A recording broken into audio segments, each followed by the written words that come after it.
This year, I am focused on saving and investing, but I still want to do things like travel.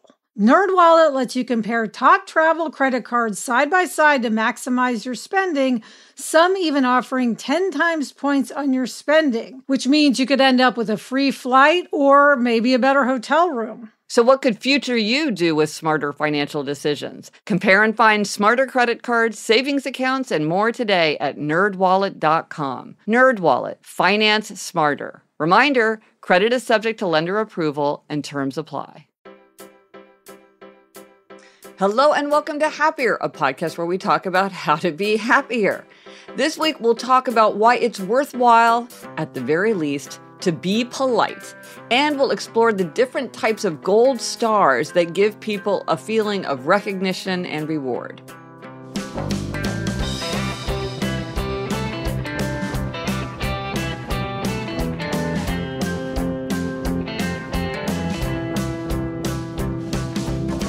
I'm Gretchen Rubin, a writer who studies happiness, good habits, the five senses, human nature.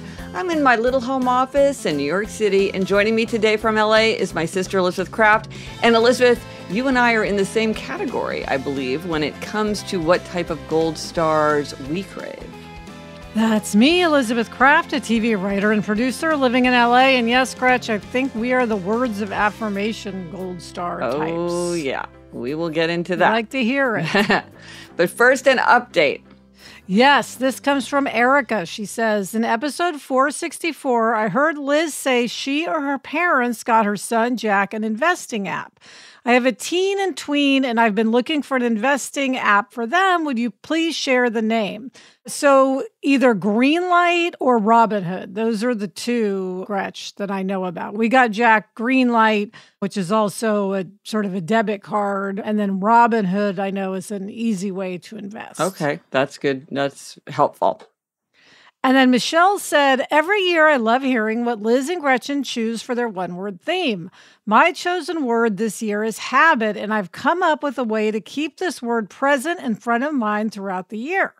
I went to my local library website and did a search for books about habits. I reserved 12 habit-themed books that interested me.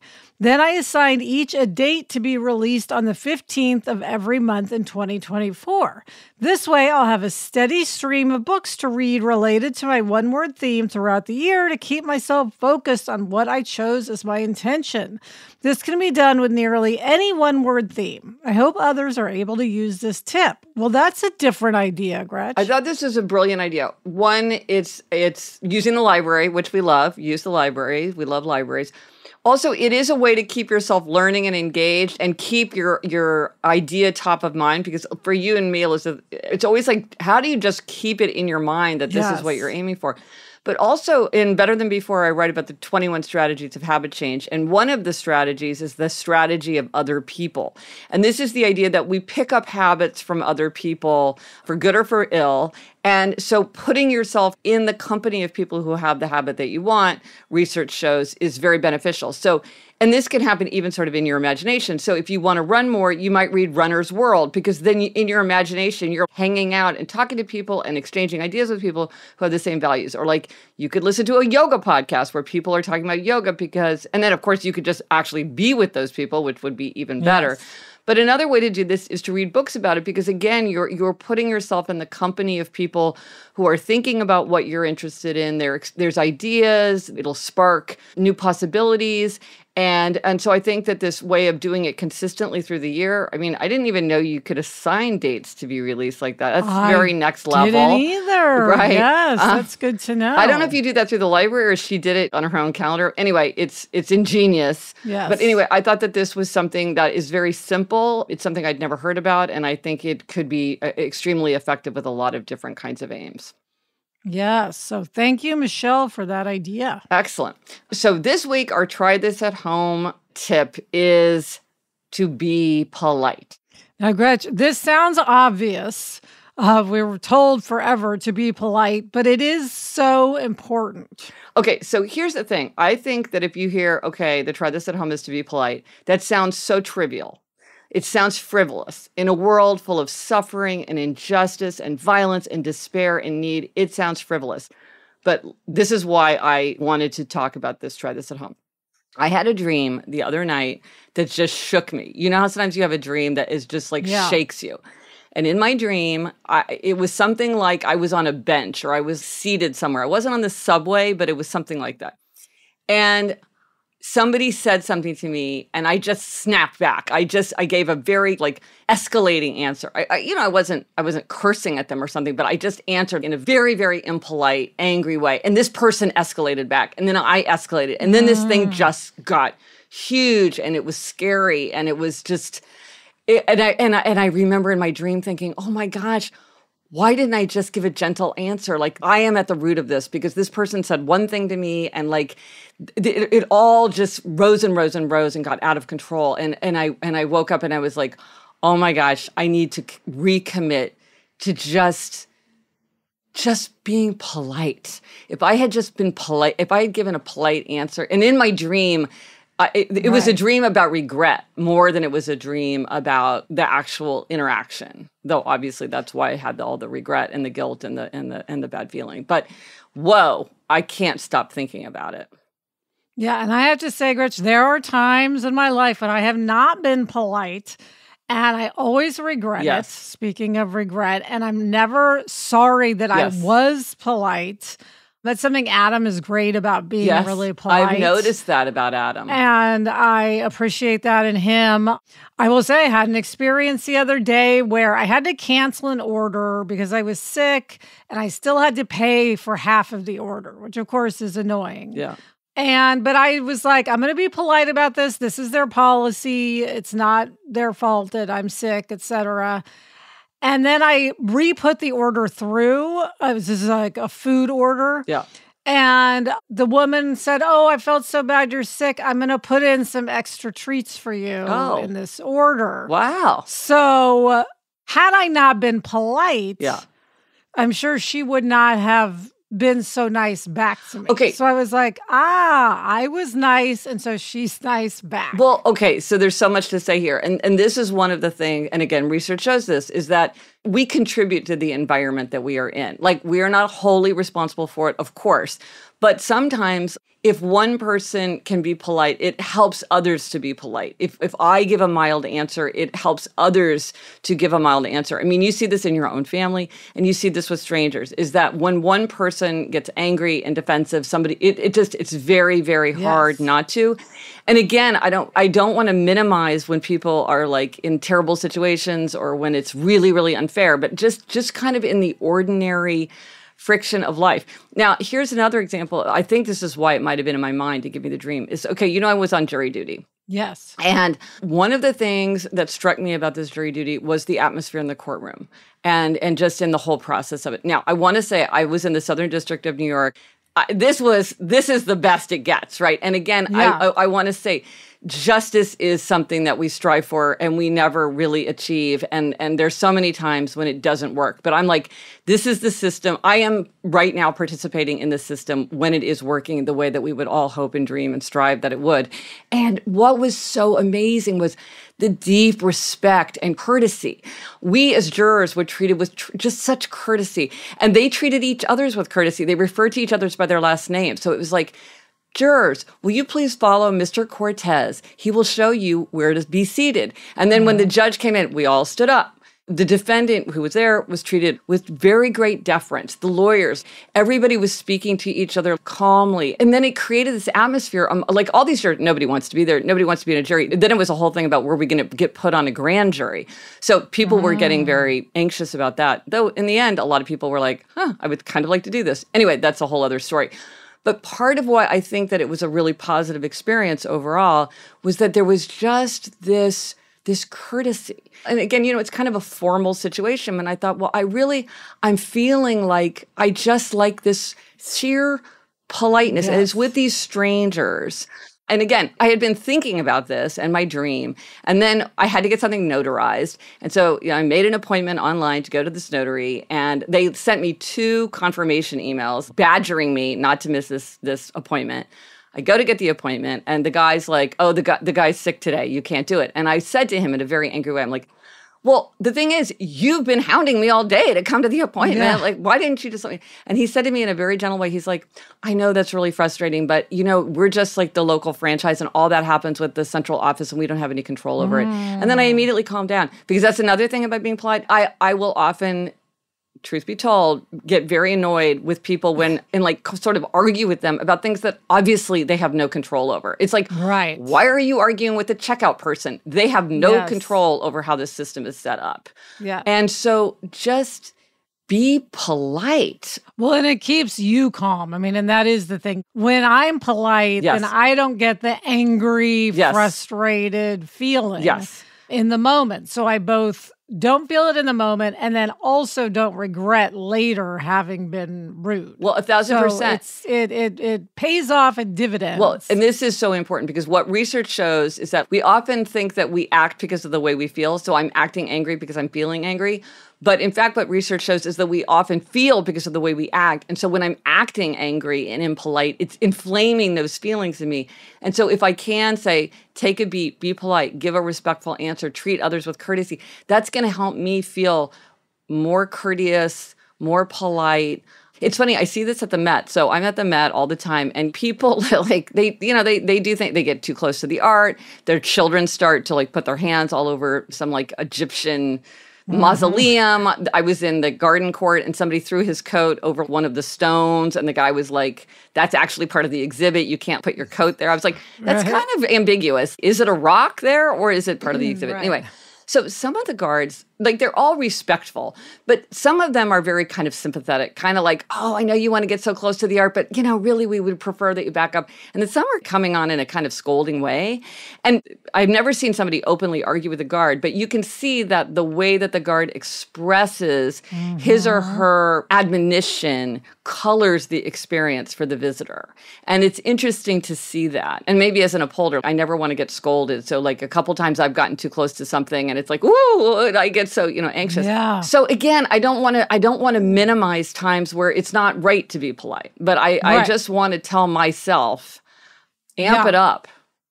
Well, and Gretchen, I will say, I mean, beyond even being polite, I've made more of an effort lately just to be friendly. Oh, yeah. Which goes beyond polite. Yeah. You know what I Yes. mean? Where I'm actually saying something. Yes. And largely, again, because Adam is that way He with is. strangers.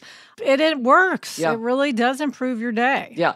Well, one of my secrets of adulthood, very apt for this, is if we can't be, because we should be loving. If we can't be loving, we can be kind. If we can't be kind, we can be courteous. If we can't be courteous, we can be quiet. Very true. Yeah. So let us know if you do try this at home and how being polite works for you, how you think about it. I feel like it's very tied into my alternative theme of neighbor. Elizabeth, I'm so focused on ideas of being a neighbor. I'm like a good neighbor is polite and kind and friendly. Let us know on Instagram, Threads, TikTok, Facebook. Drop us an email at podcast@gretchenrubin.com. Or as always, you can go to the show notes. You can go to happiercast.com/468 for everything related to this episode. Coming up, we have a request for a happiness hack. But first, this break.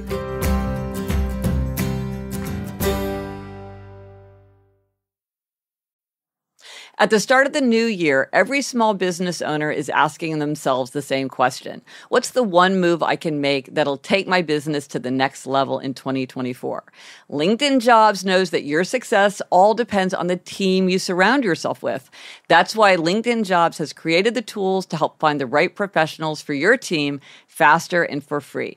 Elizabeth, one of the things that I've been wanting to do is to upgrade and streamline my newsletter. And I knew to do that, I had to work with the very best people. And I knew that to put together a team like that, I could turn to LinkedIn Jobs because LinkedIn Jobs makes it so easy to identify the right people for the right job. LinkedIn also knows that small businesses are wearing so many hats and might not have the time or resources to hire. Post your job for free at linkedin.com/Gretchen. That's linkedin.com/Gretchen to post your job for free. Terms and conditions apply. Okay, Gretch, we're back with this week's happiness hack, and this time we are asking people for their hacks. Yes, I would like a hack for this. It seems like now there are a lot of devices that have really bright on lights where they just shine out like a beacon. And Yes. I mean, I am incredibly nearsighted. I'm like, if I can see that thing, it must be so bright because everything fuzzes out for me. I have to keep a t-shirt draped over a phone. We have to keep stuff propped against a cable box. It just seems like there's probably a more elegant way to deal with these super bright lights. Do you know what I'm talking about? Yes. Oh, I do. Yes. They can keep you awake. It's very annoying. Yeah. These lights. Well, and studies suggest that that kind of light can make your sleep less deep and satisfying. And so it actually matters, but it's certainly annoying whether or not it affects the quality of our sleep. Yes, our thermostat is like that. Yes. Sometimes smoke alarms are like that if they're placed so that you can't not see them. So I imagine that people have come up with very imaginative and clever ways to deal with this. So let us know. Yes. And now for a know yourself better question. Okay, I love this question because, Elizabeth, we talk about gold stars every week. Yes, we do. We love gold stars. So this question is, when you do something right, what type of gold star do you appreciate most? Because like everything, we're all different from each other, and different types of rewards and recognition work for different people. And this matters. It's a useful know yourself better question because feelings of recognition and accomplishment help us to continue to strive. It's gratifying to reflect on the progress we've made. It's gratifying when others recognize our efforts. So how do we give those feelings to ourselves and how do we get them from others? It's important. Yeah, and like so many of our Know Yourself Better questions, Gretch, this is just as, or maybe even more important to know about the people in your life. Yeah. Like your coworkers, your spouse, your kids, family members. Yeah. It's very easy to focus on the to-do list and what needs to be done, either what we need to do or what we want other people to do. But if we take the time to revel in the ta-da, we keep the energy to persist.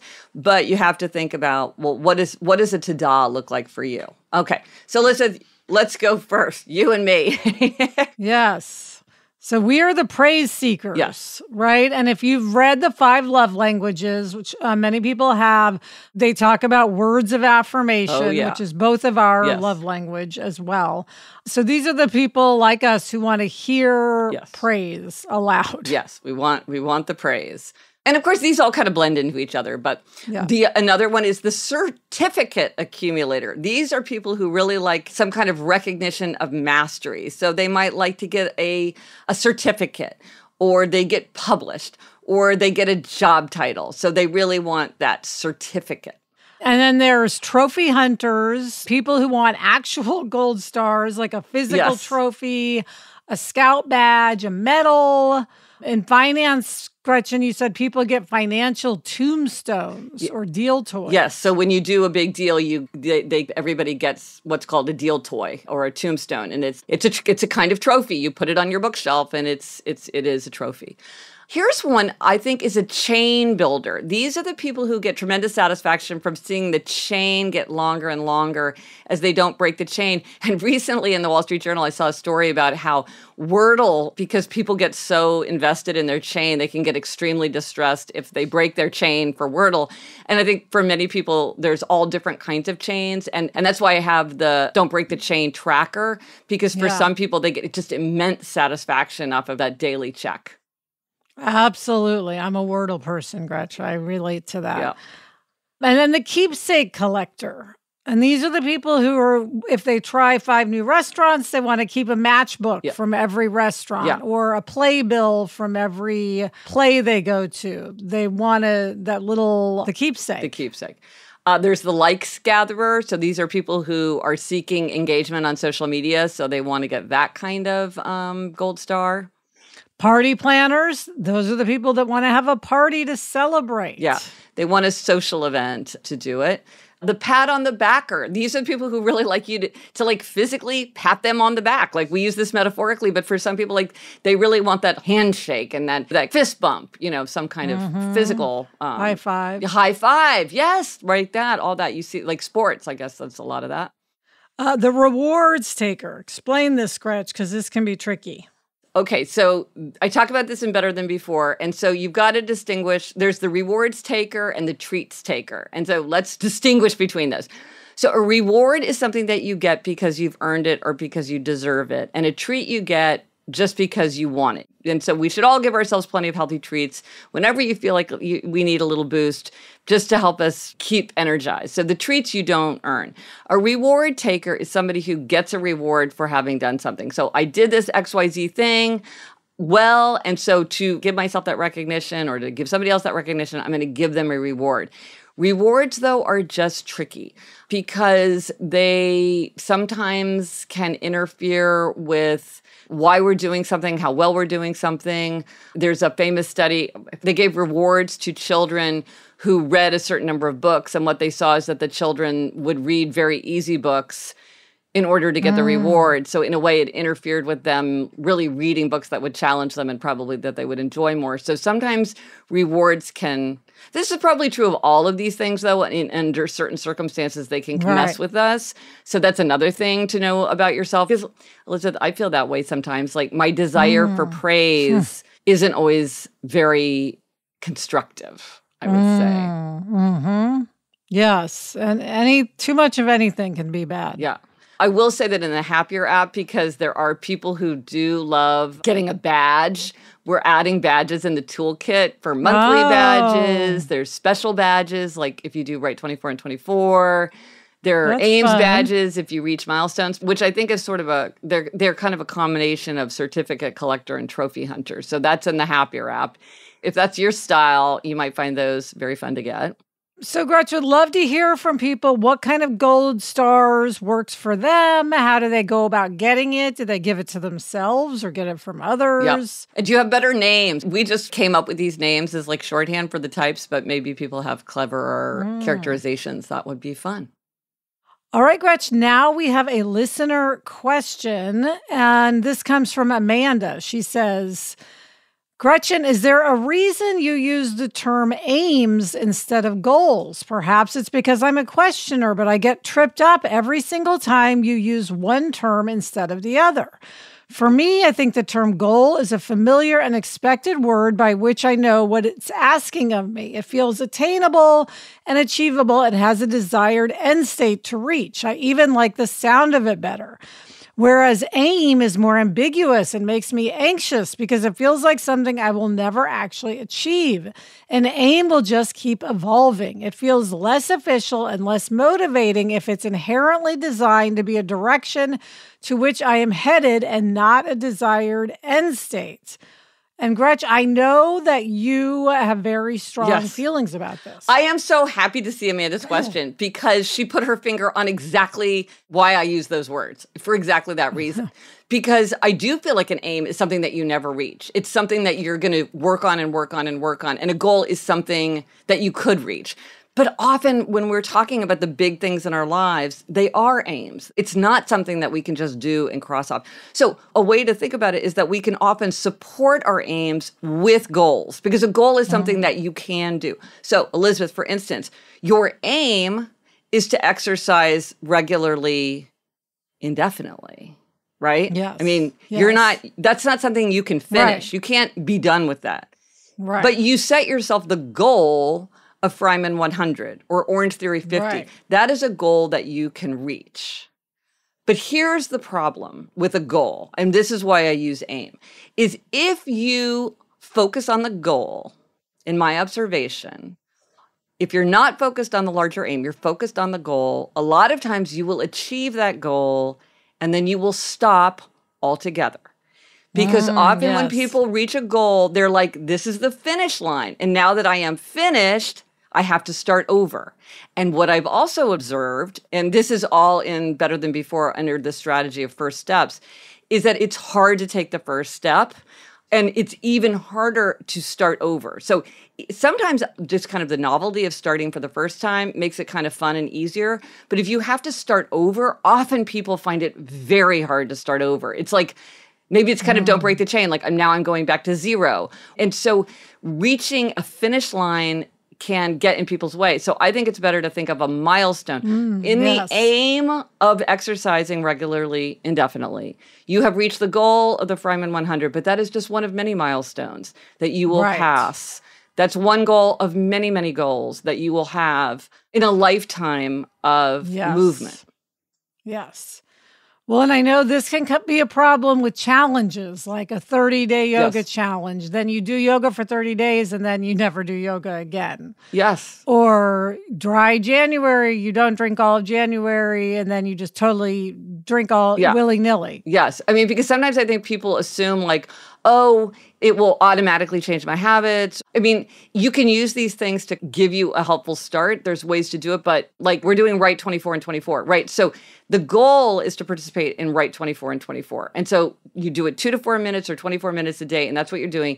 But the aim that it's building toward is to write consistently and definitely. And I think once the year's over, we should have worked on this with all the other challenges, which is how do you keep this going? If you loved Read 21 and 21, how are you making sure that you keep up with it now that the year is gone?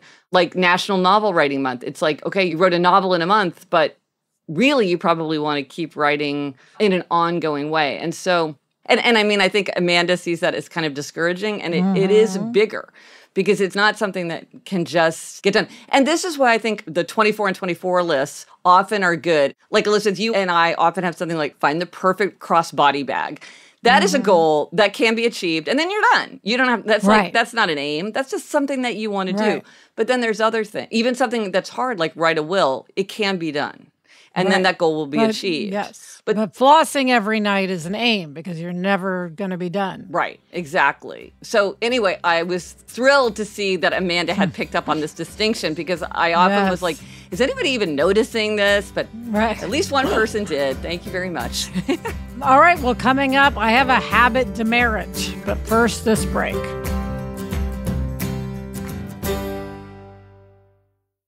Who doesn't love the good things in life? Even though I enjoy a little luxury, it doesn't mean I can always afford it. Until I discovered Quince. Quince is my go-to for luxury essentials at affordable prices. Quince offers a range of high-quality items at prices within reach, like 100% Mongolian cashmere sweaters from $50, washable silk tops and dresses, organic cotton sweaters, and 14-karat gold jewelry. Gretch, I'm wanting to up my athleisure, and I got some amazing super soft fleece wide leg pants from Quince that have become a go-to. The best part is that all Quince items are priced 50 to 80% less than similar brands. Give yourself the luxury you deserve with Quince. Go to quince.com/Gretchen for free shipping on your order and 365-day returns. That's QUINCE.com/Gretchen to get free shipping and 365-day returns. Quince.com/Gretchen. This year, Dell Technologies wants to help you do amazing things with their best tech. For a limited time only, save on select next-gen PCs like the XPS 13 Plus, where you can make the everyday easier with Windows 11. Plus, curate your dream setup with great deals on select monitors, mice, and more must-have electronics and accessories. When you shop online at Dell.com/deals, you'll have access to leading-edge technology to match your forward-thinking spirit and free shipping on everything. Again, that's Dell.com/deals. Gretchen, you and I are both enormous fans of Audible. I listen to titles on Audible every single day. I listen when I'm walking the dogs. I listen when I'm in my car. I listen when I'm hiking. Right now, I'm listening to Outlive by Dr. Peter Attia in honor of it being January and me focusing on wellness. Well, and there are many wellness categories for you to choose from. There are titles related to physical wellness, mental, spiritual, social, motivational, occupational, and financial wellness. Audible members can keep one title a month to keep from the entire catalog. New members can try Audible free for 30 days. Visit audible.com/happier or text happier to 500-500. That's audible.com/happier or text happier to 500-500 to try Audible free for 30 days. Okay, it's time for demerits and gold stars because we always talk about a gold star. We always also talk about a demerit. And Alyssa, this is your week to talk about a demerit. Yes. So Gretchen, speaking of aims and goals and all of that, I set a New Year's resolution to do with the whole family posture exercises 5 nights a week. Okay. And I've just gotten off to a terrible start to the year on our posture exercises. Started doing them, immediately fell off. Now, granted, I've been sick. You've been very so sick. You've been that like really cascading threw me sick. off. Yes. But I could have gotten Jack and Adam to do them. I could have said, why don't you guys do your posture exercises now? Because they are on board with this. Yeah. We all want to have better posture. Unlike my family, where they never really accepted it. We all really need it. So this is one of those things where I'm hoping that stating it as a demerit will help me get back on track. Okay, good. Yeah. How about you, Gretchen? What is your gold star? I want to give a gold star. I was walking down the street on a Wednesday morning. That is trash day in New York City. And I was thinking, gosh, I appreciate trash collection. I so appreciate trash collectors. I'm very fascinated by watching them work. They move so smoothly and so quickly. And like New York City just seems so overwhelming. I'm like, how does this even happen? I like watching the stuff get squished in.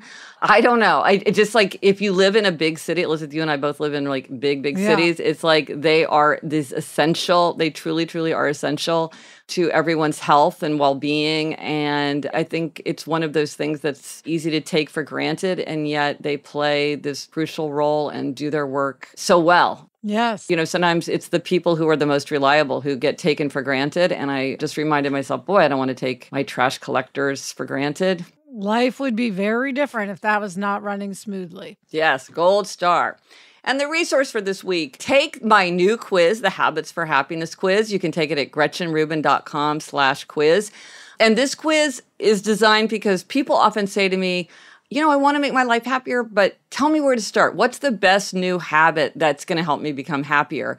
And that answer is different for everyone. So I created this quiz so that people will get a personalized answer. So this isn't just a general answer. This is customized to you. Visit gretchenrubin.com/quiz. Let me know what you get. I am fascinated by seeing the results come in. Like tens of thousands of people have taken the quiz now. Trends are starting to emerge, but I love hearing from people about what answer they got and their reflections and how they're planning to put those into the world. So let me know. And Elizabeth, what are we reading? What are you reading? I am reading Everything, Nothing, Someone, a memoir by Alice Carriere. How about you? I'm reading Gold Diggers by Sanjana Sathian. And that's it for this episode of Happier. Remember to try this at home. Be polite. Let us know if you tried it and if it worked for you. Thank you to our executive producer, Chuck Reed, and everyone at Cadence 13. Get in touch. Gretchen's on Instagram and TikTok and Threads at Gretchen Rubin, and I'm on Instagram and Threads at Liz Craft. Our email address is podcast@GretchenRubin.com. And if you like the show, please be sure to tell a friend. Rate us, review us, follow the podcast, and most of all, do recommend us to a friend. That is how most people discover the show. Until next week, I'm Elizabeth Craft. And I'm Gretchen Rubin. Thanks for joining us. Onward and upward.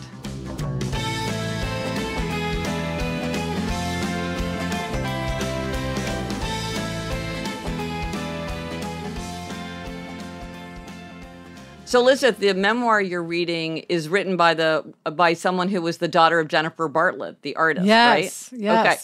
So I feel a connection to the work of Jennifer Bartlett because, my visual theme for 2024 is koi fish because koi represents the idea of revisited to me.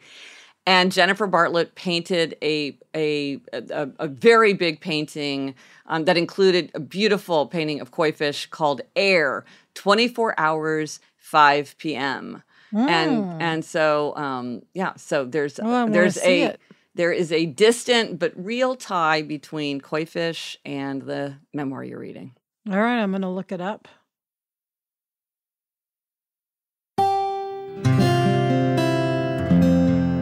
From the Onward Project.